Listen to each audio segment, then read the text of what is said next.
I've been looking for a house with no walls or no whispers, no hiding places, no secret sister. Been looking for a house that won't shelter a lie, no tear-stained past or reason to cry. I wanna live in a house of love. This is Empowering Women Everywhere. I am your host, Nan Gill, and today our guest is Roz Thackurdeeen. She grew up in Queens, and she trained as a school counselor. She worked for New York City schools, and then she moved up to Orange County, New York. Yeah. And she has a story to tell about her son, Ravi, and what happened to him and how she's dealt with it. Can you tell us a little bit about your son? Sure. So Ravi was 19. He graduated from Marlboro High School in Ulster County. He graduated as valedictorian and went on to become a Swarthmore college student. There he was studying pre-med and chemistry.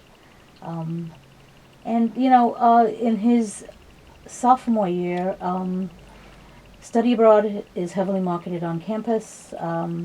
He was told that, you know, this is a good program. It gives you a leg up or boost in getting into college, med school. He wanted to become a doctor. And so he did, in 2011, he did his research into the study abroad program that was being offered through Duke University and Organization for Tropical Studies, which is a nonprofit based in Duke University. And he looked at the program. Duke, of course, is a reputable university, and made some calls and contacted some prior students. And, you know, there was an incident with a prior student, so happened was a Swarthmore student who was on that program. By this time, she was at a Columbia Med School. Okay. And so he contacted her, and there was two things she voiced, and he felt comfortable after talking to her, and Right. the program after that took measures. And that problem was the two professors who were on the program, who would be on Ravi's program Right. much later, they were going into an indigenous region in Panama. And it had rained the whole night, and the river was swollen, and the rapids was really rough. Right. And they were going in a canoe, and the students are telling the professors, we shouldn't go. Right, The water is too dangerous. Yeah, we shouldn't go. And they were like, no, it's going to be fine. And they went back and forth, and then the students decided to get on the canoe. And as they got on the canoe and going across river, Right. the canoe was toppled. Oh, no. And then the students started to be pushed downstream, Right. and two indigenous men who were on the banks of the river saw the students and jumped in and were able to save them. Oh, my. After that, OTS and Duke University then instituted the students wearing life vests. They didn't have life vests. Oh, my then. goodness. And these now, much in 2012, were the same professors who was in charge of making the decision to surprise the students on a end of semester celebratory trip. Now, before you go into that, what kind of work was he doing when So- he was in Costa Rica? So he was studying global health and tropical medicine. He was working in the jungles, living in the biological stations with the professors and the instructors on the program. Right. They were transported to these sites because they're often remote, and they were owned by Organization for Tropical Studies, and a lot of times in the jungles or in the botanical So stations. they were helping the local people? Yeah. So they were educating the students on simple basic things as washing hands, trying to avoid mosquito bites, taking height and weight measures for the indigenous population. They live very remotely away from the population, the regular population in Costa Rica. They kind of live along the borders, along the rivers of Costa Rica, the borders Panama. Right. They still And how live- many weeks was this program? So this program was 16 weeks long, Oh, my 4 months. goodness. He left in January 2012, Right. and it was a 6-day-a-week, 12 hours a day program. He was working. Yes, they were researching in the biological station, in the forest, amongst the indigenous people, and then late at night there were times for discussion with the professor, and then written reports that they had to do. So oftentimes at 3 o'clock in the morning, Costa Rica time, which was 5 o'clock my time, Right. I'm getting a text, "Love you, Mom," night. Uh-huh. Because he was just going to bed. He was just going I to- was getting up to go to my job in Manhattan, to get Right. dressed to go to my job in Manhattan. And 2 days prior to him coming home, the students were surprised with an end of semester celebratory trip to the beach. Uh-huh. They were not told where they were going. They were not told that the hotels were changed. It was a very stringent itinerary because of the type of work that they were doing. Right. They went off into, so that last weekend trip that was supposed to be at an Eco Lodge, and the program switched it to a different hotel. My daughter asked them, "Why did you switch it?" And they Right. says, "Well, where we were supposed to stay at La Cusinga Eco Lodge, there's trails that lead down to the beach, and they didn't want the students going off to the beach on their own. So where they changed the hotel to, which Right. was Villas Gaia, that it would be, there was no access to the beach. The only way for them to get to the beach is if we took them there, and that's what they wanted. They wanted a little bit of control, but we wanted to be able to take them there. Exactly. And so they did that, and they didn't tell us prior to anything that they were doing a beach trip. The itinerary simply stated that if your family came to visit you and it's not your break, you will not be able to see them. Right. That's how stringent the program was. We found out later that this was a trip they had done 3 years prior with different students Uh-huh. in the program, they took the students to the beach on April 28, 2012 to explore the beach. They had them cross the river. Then the next day they said they were taking them to the beach between 9 and 11 because that's low tide. We have to realize something. When you're in the southern part of Costa Rica, Right. where we have access to Wi-Fi and internet that you could check something on a bus. These in that part You're of in the the world, wilderness. right? You don't have that You access. don't have any Wi-Fi. And we had gone through the itinerary, both me and my son, Right. going through everything that they were doing, preparing for those things, and there was no beach trip, so that wasn't prepared for. And the next day, on the 29th, they took them to the beach. This is a beach that has no trees. It's 90-degree weather. Yeah. It's kind of a bay formed by, there's 2 mountains on either side of it. And the kids, they walked on the beach. My son kicked the ball. He loves soccer. He played soccer by himself and with some of the girls. And then he stepped in the water. And at about 11:15, they were not supposed to be on the beach. They were supposed to be there only 9 till 11. Right. But what happened is some of the girls had gotten burnt. There was no trees. There's sand. So now Right. they couldn't make one trip back. They had to make 2 trips because Oh, they only no. went in a small safari vehicle that fit 15 kids in the back of the vehicle Right. with the instructor. They were jammed up like sardines, except now with sand and sunburn, they couldn't do that. So they opted to take some of the kids back. One of the professors remained on the beach. She was suntanning up the beach Right. at about maybe 600 feet up the beach. Uh-huh. And my son and another student was standing in knee-deep water when he was pulled out. The program went with nothing, no safety devices, Now there was phones. no lifeguard on duty? No, this is a little local spot that most locals know not to swim there Because of the because current. of the 6 rivers that empties into it. One of them is the largest in Costa Rica. Afterwards, What was the name of the beach? Playa Tortuga. Uh-huh. And it's in southern Costa Rica in the town of Ojochal. And there's a lot of little local spots, and when we went down, when we got that call and went down, the only way to get there was a 4x4 vehicle that Right. had to be maneuvered along a mountain. It's a little, not a road, it's really a track formed by the And it's locals. not a along it. tourist location. No, but it is encouraged by the local hotels.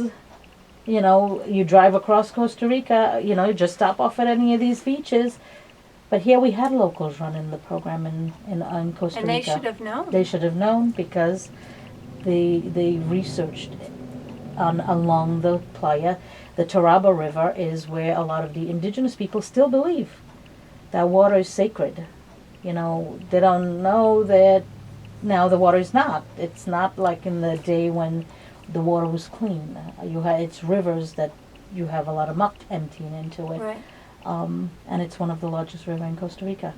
My son was pulled out and he screamed and bawled for his life for 40 minutes. And there was no way to help him? No, they watched because they went with no safety devices, No boat, no lifeboat, no nothing? It's a fishing boat and it took 45 minutes. It arrived at 12 o'clock, 5 minutes before my son went under the water.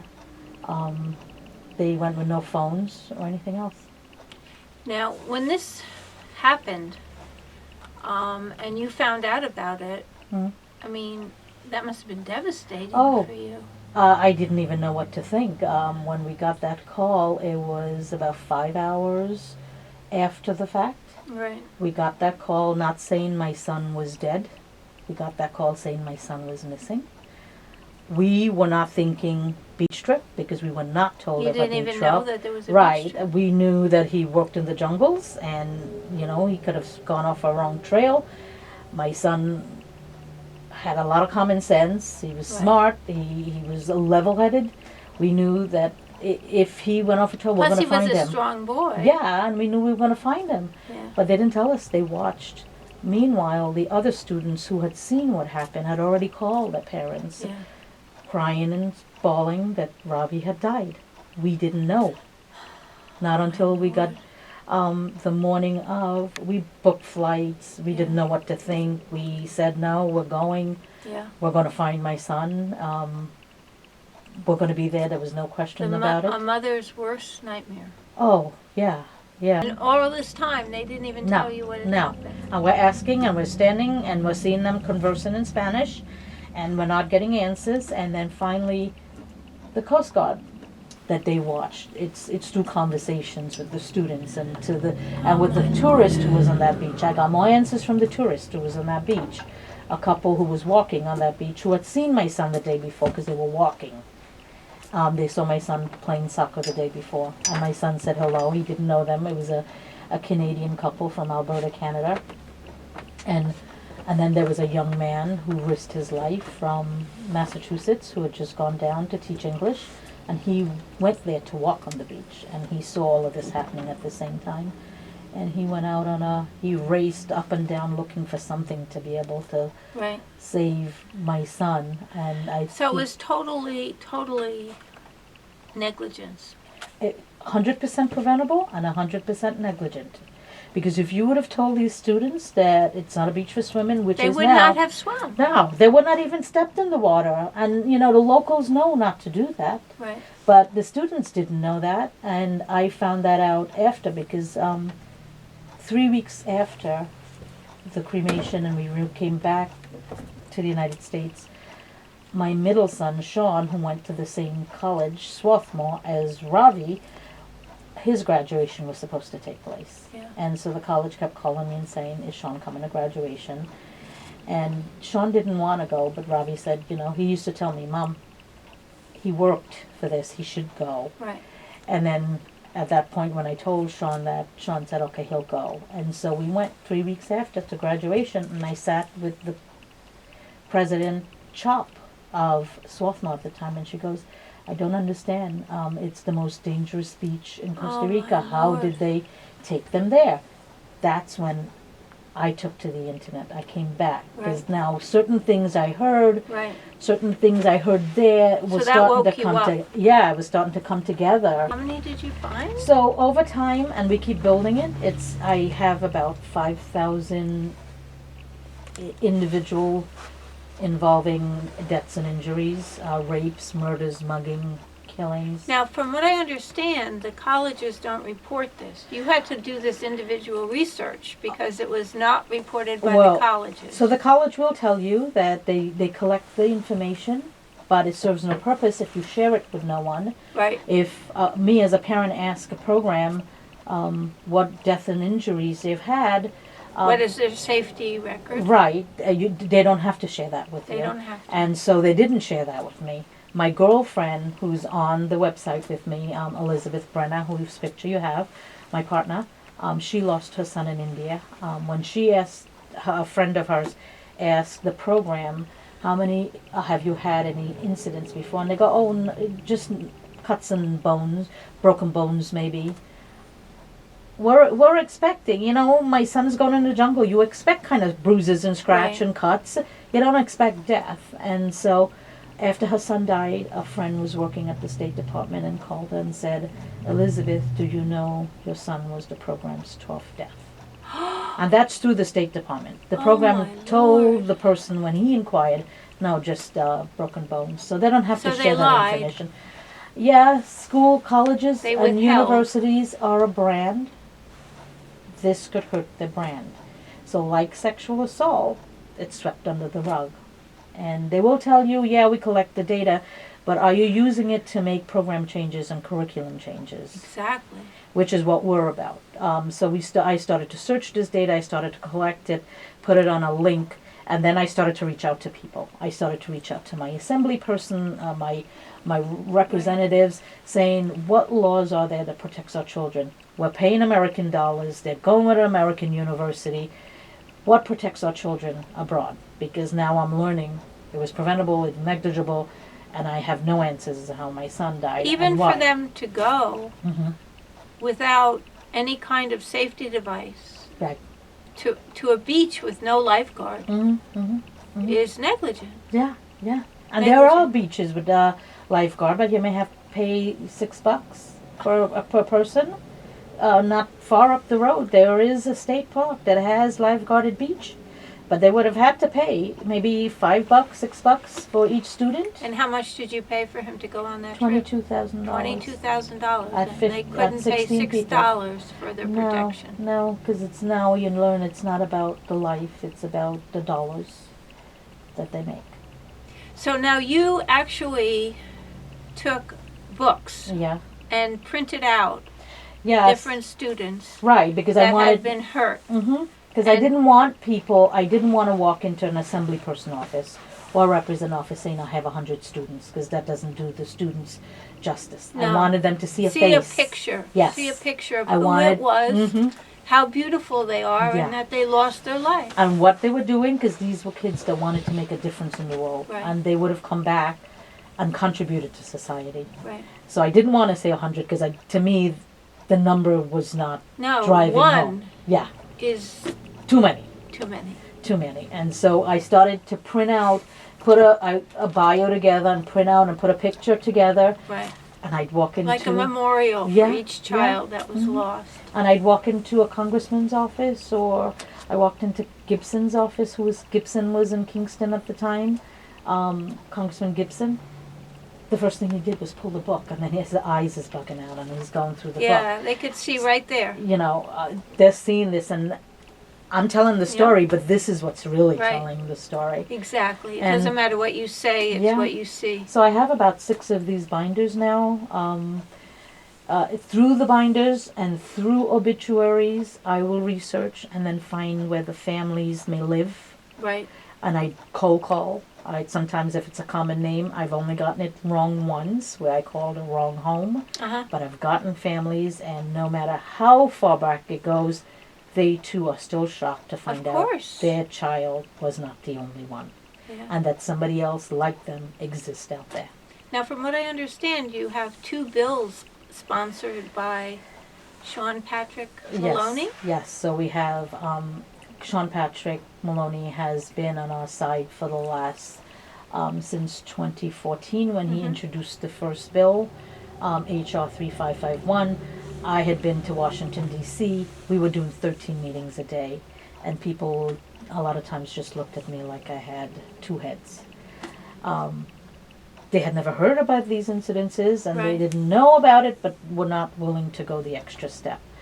And I had been communicating with Sean's office, and I went in to visit him, and I got there kind of late, and I had been coming from the CDC, and he said, well, I have a meeting, but I'm going to write your bill.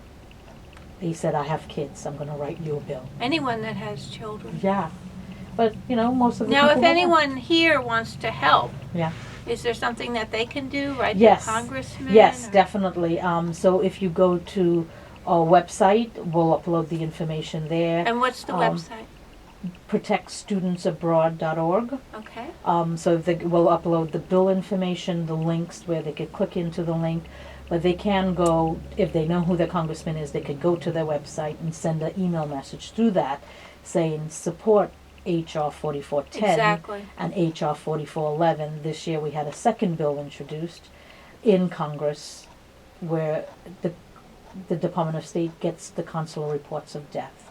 Share that information with CDC where it can be studied, where it can be Hold the looked at schools for patterns. accountable. Yeah, and we believe, our goal is, we believe in global education.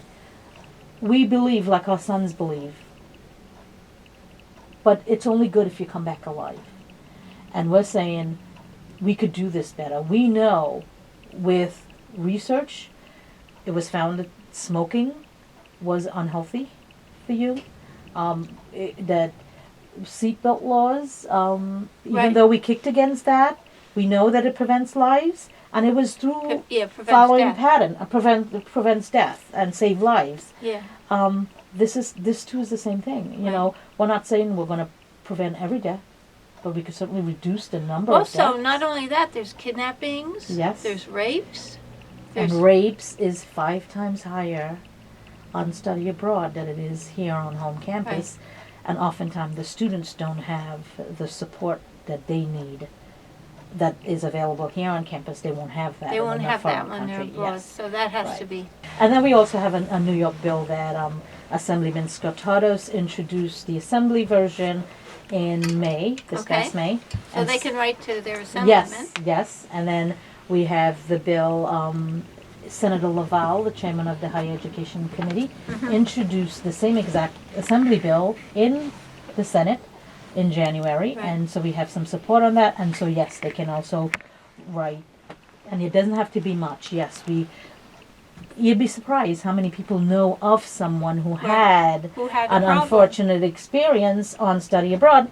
It doesn't have to be death, but could have had a problem that you really never thought was a problem. But then when you hear me talking or you see these issues, then you realize, yeah, there was something. Yes. And so they can go. And there through is this. something that can be done about it. Yes, definitely there's something. And if you had done the research and known that, it's possible you wouldn't have, your son would have decided he doesn't want to go. Yeah, of course. The whole idea is that we now advocate and inform and want to empower students and parents to make that To know informed the full, educative decision. full ramifications. Yes, And yes. to make sure that they choose a course that's safe. Yeah. And Uh, if you have the records as far as their track record, as far as deaths or any kind of possible problems, Right. if you have that record available to you, you Mhm. can make a educated decision as to which program you want your child to go Right, to. and we should be the one that's making the decision with our children, not the program. With full disclosure. Right, with full as to- disclosure. And by having full disclosure, they have to be concerned about their performance. Right, exactly. They can't hide their performance. And all of that is not on full display right now. So we this- have leaders who've led programs that have lost students that continue to go take students on programs That are not safe. that are not safe. We know in elementary school and middle school, if there's a problem with a student and a teacher, or there's a complaint, it's investigated, the teacher's pulled out of the classroom. Right, exactly. And whatever the outcome is, something is done about it. That doesn't happen on the higher education level. So the professors who are on my son's program, go on to teach, go on to run the programs, and no There's questions no asked. accountability. No accountability. No accountability. No accountability. So you said something before about a quote from Einstein, which directs you. Yes. So Einstein has this quote that says, "If you have the privilege to know, you have a duty to tell." It has been my life story. I only later found the words that matched it perfectly, and knowing what I know now since the loss of my son, and knowing what I've learned, All of the children that deaths have been lost. Yeah, I have a duty to tell, and I have a duty to go out there and try to make a change. And make a difference. And make a change. You know, on the 21st of March, 22 years ago, there was a 1996 bus crash in India, and we found that through the internet. A 1996 bus crash in India that 7 was killed, 4 students, Oh, my and Lord. over 25 was injured. In 1998, there was St. Mary's College in Maryland did a trip to, I think it was Honduras. I have to double check that. And the bus was stopped, and 5 students was taken into a cane field, and they were raped. And then we had Oh, my Lord. 2 girls brutally murdered in Costa Rica. In the year 2000, Congress, because of a newspaper article that the Detroit News ran, Congress and the Committee on Education had a hearing that asked on safety on study abroad. The parents of the 1996 students, the bus crash in India, was asking for the same safety measures we're asking for today.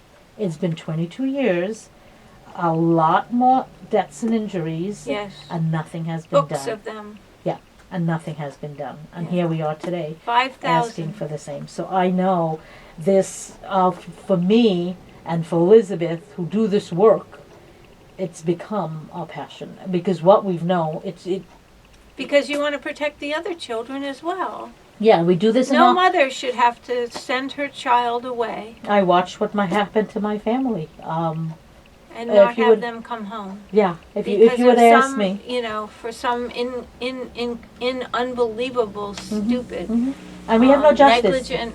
And we have no justice No. because the state laws, the way the state laws are written, the colleges with the lobbying arm have state laws that are put in place. So even in gross Right. negligence, you have a waiver. It's pretty much airtight, and sometimes you won't even have your day in court. And because of the waiver, although they're having something now with these, this might even help you. They're having something now with the Me Too movement, Yeah. with where they have signed non-disclosure agreements, and then they've been assaulted, and because they've signed a non-disclosure agreement, they can't, put a claim in for Right, that right, because right. of the non-disclosure. Yeah. But there's some case law now that's coming out that's saying you can't waive your rights. Oh, So I'm gonna that have to may look help into that. I on have to look this. into that. Yeah. I have to look into that because I Because know. it's changing.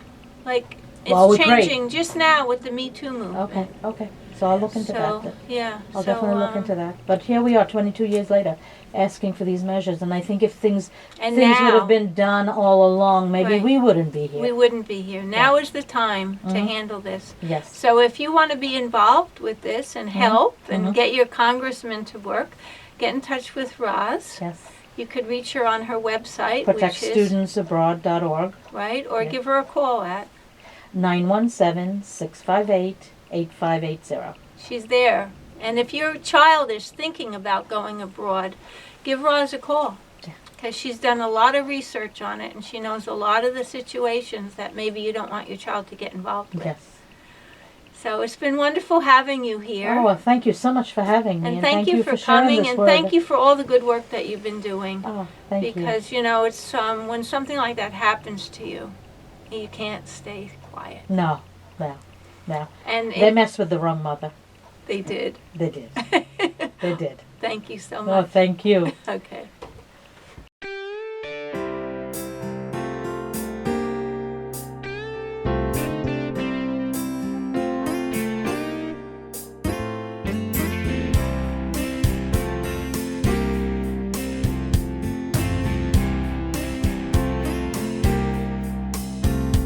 I've been